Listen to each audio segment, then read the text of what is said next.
નમસ્કાર મિત્રો, વિડીયોમાં તમારું સ્વાગત છે। જી હા મિત્રો, અત્યારે હાલ મોટા અને મહત્વના સમાચાર સામે આવી રહ્યા છે। તો મિત્રો વાત કરીએ તો અમદાવાદમાં બાળકો તજી દેવાની ઘટનાઓ સતત વધી રહી છે।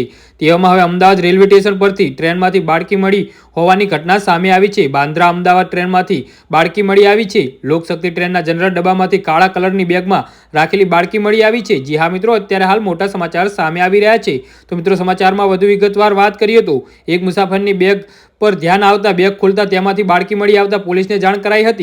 પોલીસે બાળકીને સારવાર અર્થે સિવિલ હોસ્પિટલ ખસેડી હતી। અંદાજિત 2 મહિનાનું હોવાનું પ્રાથમિક તપાસમાં સામે આવ્યું છે। બાળકીની તબિયત તંદુરસ્ત છે। જી હા મિત્રો, આ મામલે રેલવે પોલીસે ગુનો દાખલ કરીને તપાસ હાથ ધરી છે। પોલીસ દ્વારા સીસીટીવી તપાસવાની કાર્યવાહી અને સાથે આણંદ અને નડિયાદ સ્ટેશનના સીસીટીવી પણ તપાસવામાં આવશે। જી હા મિત્રો, અત્યારે હાલ મોટા સમાચાર સામે આવી રહ્યા છે।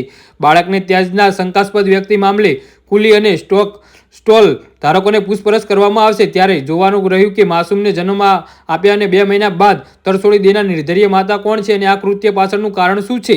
જી હા મિત્રો, તો આના વિશે તમારું શું કહેવું છે તો નીચે અમારી કોમેન્ટ બોક્સમાં જરૂરથી જણાવજો અને અમારી યુટ્યુબ ચેનલને સબસ્ક્રાઇબ કરવાનું ના ભૂલતા। વિડીયો પૂરો જોવા બદલ તમારો ખૂબ ખૂબ આભાર।